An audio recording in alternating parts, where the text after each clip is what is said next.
Hello and welcome back to Heavy Metal Devils.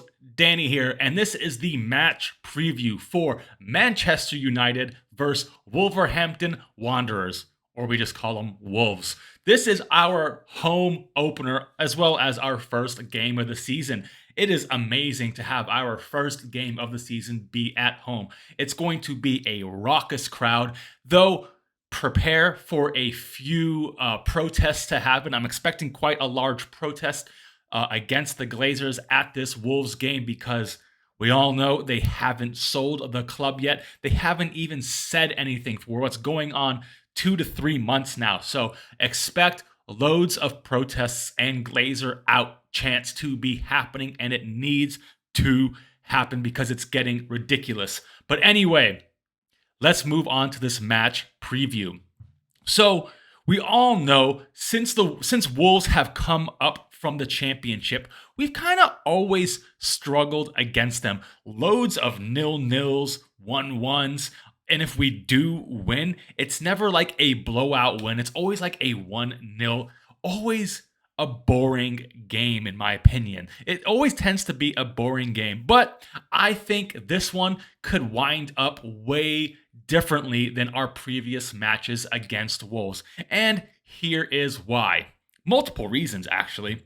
So, the first big reason is a huge coaching change. So, they had Julian Lopetegui as a coach for most of last year, and I guess they were going into the season thinking he was going to be their coach. Last week, it came out that he had requested to leave the club, and they granted him that leave. So he is now out of the Wolves, that Wolves club. I don't know where he's going to head. I don't know why he did choose to leave. I think it could have been down to transfers, how their transfer policy was going, and letting big stars like Ruben Neves leave to Saudi Arabia. I think Ruben Neves leaving Wolves is going to have a huge implication on that team. He was basically their backbone, in my opinion, the best player on their squad by far, and they just let him go to Saudi Arabia. That was a very, very shock move this summer to see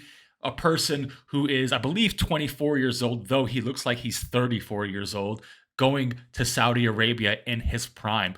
A lot of the players that have been going to Saudi Arabia have been in their 30s and getting out of their prime. So what a coup for Saudi to get a guy like Ruben Neves, because we were linked to him for a very, very long time. I still would love him at the club. He is an ace, I believe. But I think that coaching change and losing a stalwart like Ruben Neves is going to massively impact the team. They've also sold their striker, Raul Jimenez, though the last couple seasons since he got that really, really bad head injury, hasn't featured all that much, but I still think he is a good box striker.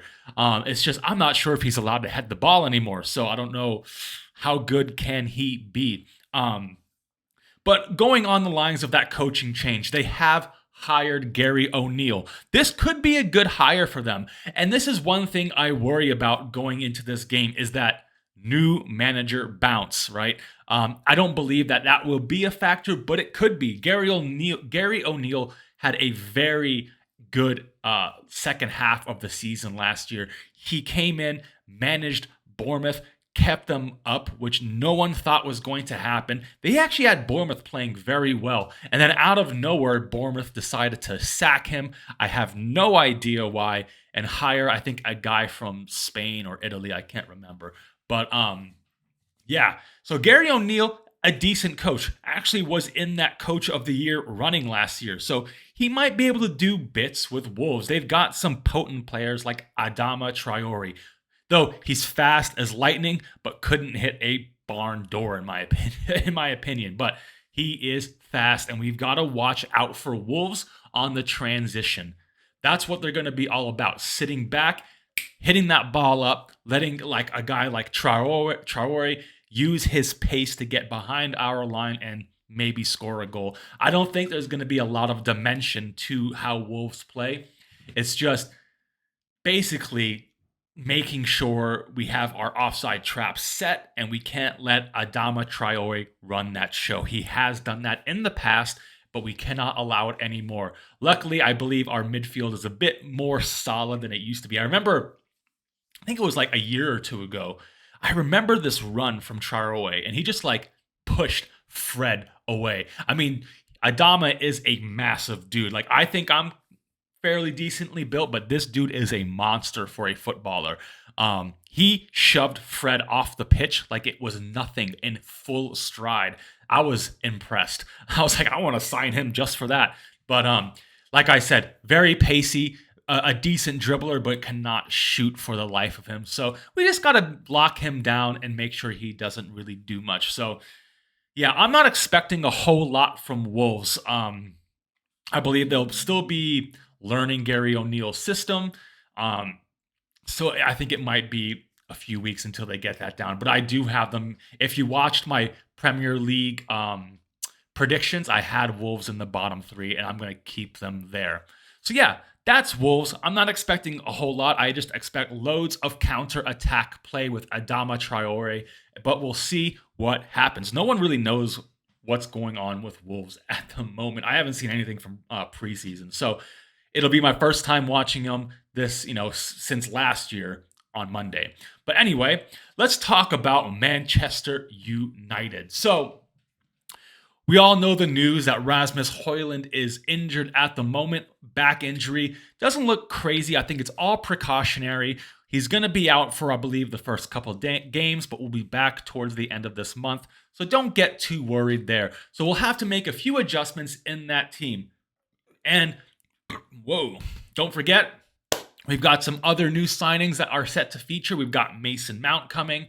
And the big one for me, Andre Onana. It's going to be really, really interesting to see how we properly play now that the season is starting with a keeper like Andre Onana. We cannot allow the mistakes we have seen on preseason to happen in the league. While one or two may happen, we can't be giving our ball away while Andre Onana is off his line. It just cannot be acceptable. So I'm just looking for a bit of improvement on how we're going to play. We won't have our ideal striker up front, so I can see our style of play being a bit similar to last year, using a bit of a counterattack style, but I do think we'll have a lot of possession in this game. I think we will. It is at home, and we will control this game. I expect around 70% possession, and most of it in their half. What we do with that possession, I don't know yet. We haven't really been that potent on preseason, but the season's starting. Maybe that will pick up. We've had a few more weeks to train and get Ten Hag's philosophy into that team. Maybe they've done a bit more work on that final third, because that's where we really, really need that work being done. But yeah, anyway, should we just get right into the team I have picked for this game?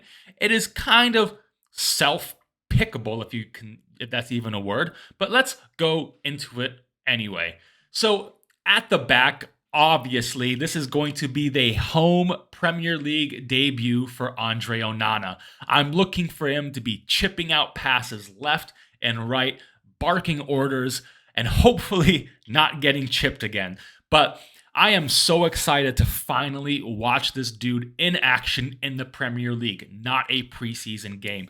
I expect him to get anywhere from 0 to 5 assists this year just by pinging balls over the top to the guys like Garnacho and Rashford. It's going to be an interesting and different way of playing this season. I'm very, very excited for it. I love this dude already.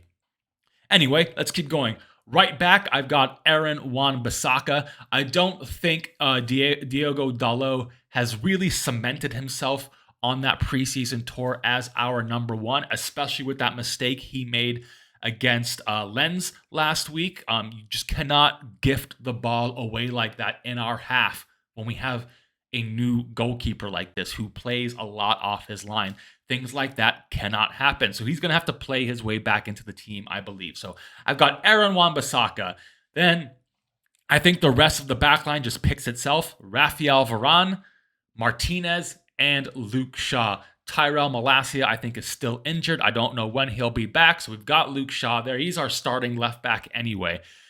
He started to improve form towards the end of that preseason. He's still not quite there, but he's had another week or so of training. So I do think Luke Shaw will be just fine. In that 6th role, we've got Casemiro. He's another one that hasn't really exactly been at the races this preseason.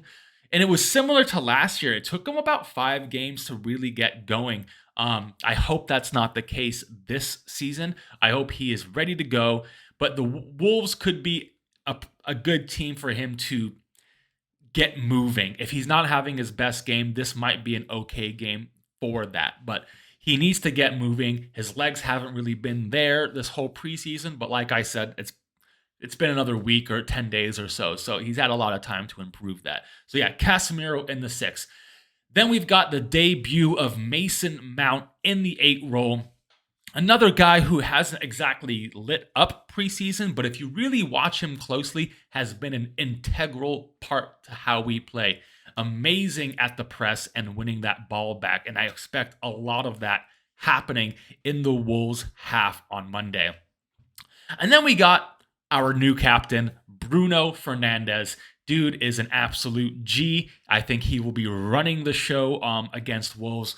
Man, the passes he was doing against Lens, like the crossfield passes, were just beautiful. And people still rag on him so much.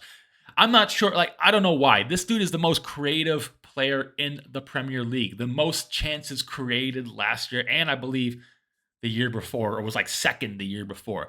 Absolute gem of a player.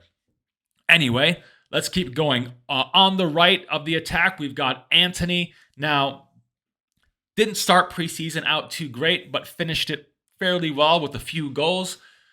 We're all looking for improvement on Antony this season. I want to see him start using his right foot a bit more and going past players. But I think he will have a better season this year.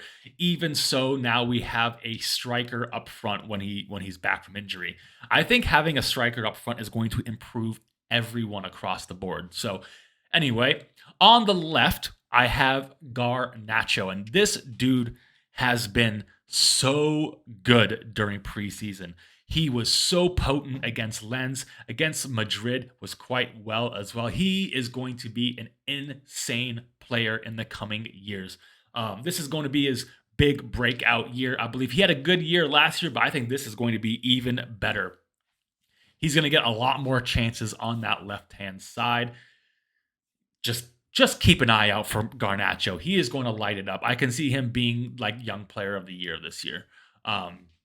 So yeah, Garnacho on the left, and up front, due to the injury to Rasmus Højlund, we have Marcus Rashford. I don't know what the status of Anthony Martial is. He's been injured since 2001. I don't know when he got injured, but he's been injured what seems for about 15 fucking years now. So we have no one else to put up front other than Marcus Rashford. We know he did say on Gary Neville's podcast the other week he does not like playing up front as much as the left, but he's what we have and he's our best option. And yeah, this is how I see the team lining up. I'd be very surprised if anything else lined up. The only thing I could see is Marcus back on that left and Sancho playing the false 9. But to be honest, I don't see that. I don't. I think this is going to be our starting lineup. So yeah, let me know what you think about this starting lineup. Comment below. Is there any players you'd switch out of that? Because to me, I think this is the strongest team we can put out right now with the injuries we have. Anyway, score predictions. Let's talk about score predictions. I don't see this game being as cagey as our normal games against Wolves, with the manager leaving, with Ruben Neves leaving, Raul Jimenez leaving. They had a lot of departures. I see us comfortably winning this game either 3-0 or like a 3-1. I'd actually be quite surprised if they did get a goal. So I'm going to go 3-0 to Manchester United. Goals, 1 goal from Rashford. I'll take a goal from Garnacho, and I can see Bruno getting a goal as well. So Also, comment below what you think the score will be. Who is scoring these goals? All right. I've got Rashford, Garnacho, and Bruno on the score sheet. 3-0 is my score prediction. I expect total domination in this game. I will expect maybe 1 or 2 errors because we're still working those things out, but total domination from Manchester United. It has to be on this Wolves team. So yeah, 3-0. That's my score prediction. That's my lineup as well. Let me know what you think. Comment down below. Like, share, and the big one, subscribe. Let's get to 1,000 subscribers because once we get there, guys, I've got some giveaways we're going to be doing. We're going to be doing jerseys. We're going to be doing Heavy Metal Devil t-shirts, all that stuff. So get subscribing because I know you want to win things. People love to win things, and I love giving things away. So 1,000 subscribers. Let's get it. And don't forget, guys, every Monday, starting this Monday, the Football Focus, hosted by this guy, hosted by me, every Monday from 7 o'clock to maybe 7:45, 8.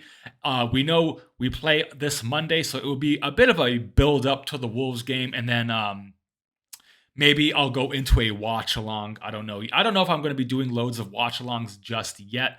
But yeah, Football Focus every Monday live on my channel. I want to see you guys all in there chatting, asking questions because I love talking to everybody about football. So why didn't you get in on the fun? All right. Anyway, I'll see you all on the next one. Later.